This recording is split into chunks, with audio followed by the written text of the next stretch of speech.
थोड़ी देर में होगी हाई लेवल मीटिंग। दिल्ली धमाके के बाद हाई लेवल मीटिंग की जाएगी। अब से कुछ ही देर में केंद्रीय गृह मंत्री अमित शाह ने हाई लेवल बैठक बुलाई है। धमाकों के बाद देश की आंतरिक सुरक्षा के हालात पर यह बैठक होगी। पुलिस आयुक्त और एनआईए के महानिदेशक बैठक में शामिल होंगे। बड़ी अपडेट आप तक पहुंचा रहे हैं, जहां कुछ ही देर में गृह मंत्रालय की यह महत्वपूर्ण बैठक होगी।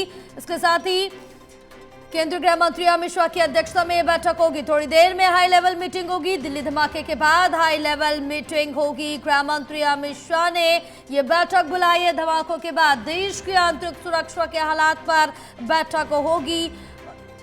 पुलिस आयुक्त और एनआईए के महानिदेशक इस बैठक में शामिल होंगे। बड़ी जानकारी आप तक पहुंचा रहे हैं। चलिए और जानकारी लेंगे। हमारे साथ एसोसिएट एडिटर प्रदीप कुमार जुड़े हुए हैं। प्रदीप, क्या कुछ अपडेट मिल पा रही है बैठक को लेकर, क्योंकि दिल्ली धमाके के बाद केंद्रीय गृह मंत्रालय की तरफ से ये बैठक बुलाई गई है और देश के आंतरिक सुरक्षा को लेकर ये बैठक की जानी है। देखिए, राजधानी दिल्ली में कल के ब्लास्ट के बाद और गृह मंत्री अमित शाह ने जहां घटनास्थल का भी दौरा किया था और इसके अलावा लगातार अपडेट लिए गए हैं। प्रधानमंत्री मोदी को ब्रीफ किया था। प्रधानमंत्री मोदी इस वक्त विदेश में रवाना हो चुके हैं, यानी भूटान दौरे पर है, लेकिन गृह मंत्री अमित शाह लगातार एक्शन मोड में है और इसी कड़ी में उनके दिल्ली आवास पर, जो मेरे ठीक पीछे है, यहाँ पर उच्च स्तरीय बैठक चल रही है, जिसके लिए केंद्रीय गृह सचिव, आईबी निदेशक, दिल्ली पुलिस आयुक्त और एनआईए के महानिदेशक बैठक में हिस्सा ले रही हैं। इसके अलावा जानकारी मिली है कि जम्मू कश्मीर के पुलिस महानिदेशक भी वर्चुअल माध्यम से इस बैठक में शामिल हो रही हैं। एक उच्च स्तरीय बैठक है और कहीं ना कहीं स्थिति की समीक्षा की जानी है, ताजा अपडेट लिया जाना है, फीडबैक लिया जाना है। उसके आधार पर आगे की रणनीति, जो अभी तक जो अपडेट आया है, वो तैयार की जानी है। लिहाजा एक उच्च स्तरीय बैठक गृह मंत्री अमित शाह की अगुवाई में इस वक्त चल रही है।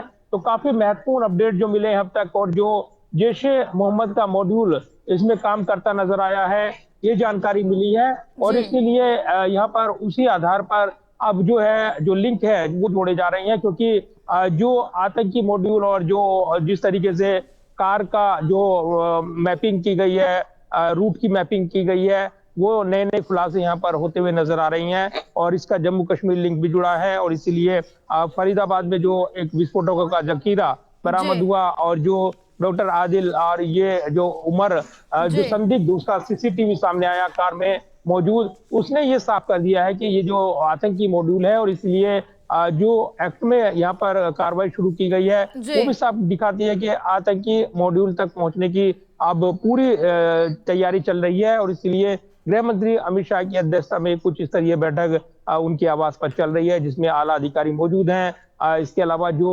यहाँ पर फीडबैक लिया जाना है, आगे को लेकर कोर्स ऑफ एक्शन तैयार किया जाना है, उसमें बैठक का ये प्रमुख उद्देश्य बताया जा रहा है। तो फिलहाल बैठक यहाँ पर, उसके लिए आला अधिकारी मौजूद हैं और इसी के साथ बैठक आगे बढ़ती हुई नजर आ रही है और इसके बाद गृह मंत्रालय की ओर से इस बैठक को लेकर अपडेट दिया जाना है।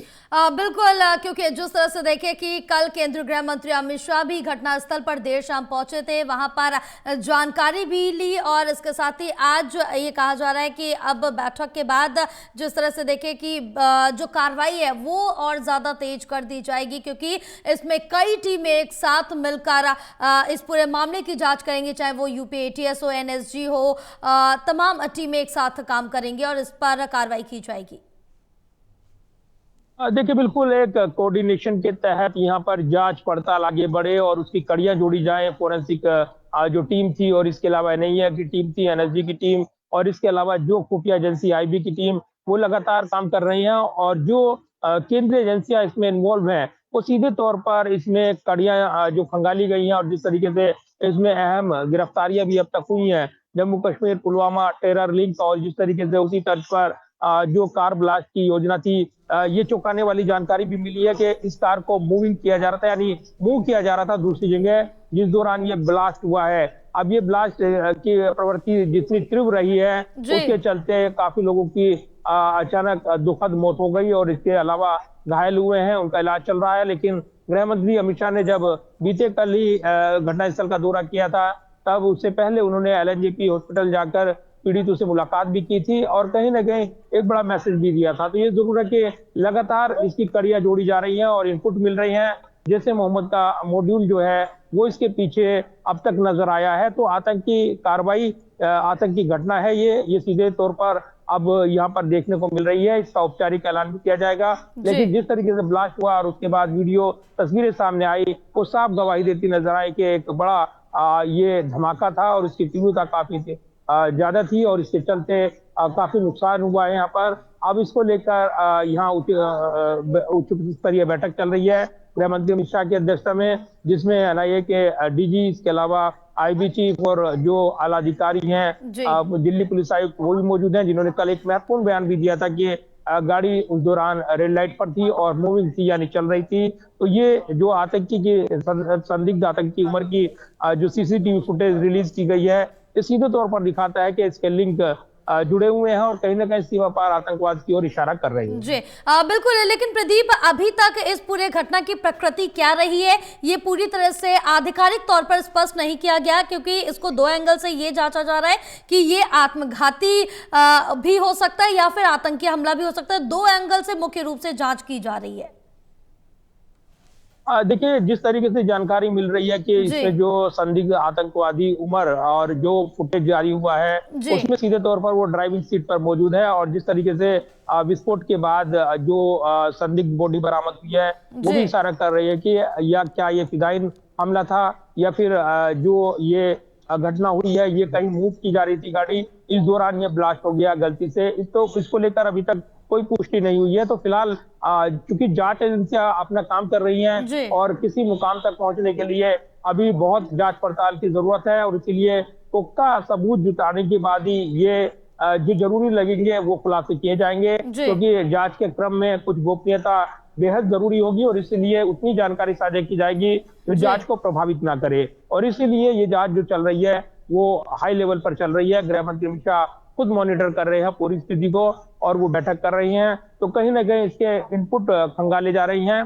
पूरा नेटवर्क जो है किस तरीके से यहाँ पर अंजाम दिया गया, क्योंकि जो फरीदाबाद में गिरफ्तारी यहाँ पर हुई और वो जो जखीरा मिला विस्फोटकों का, उसके बाद ये ठीक अगले दिन ये ब्लास्ट हो गया।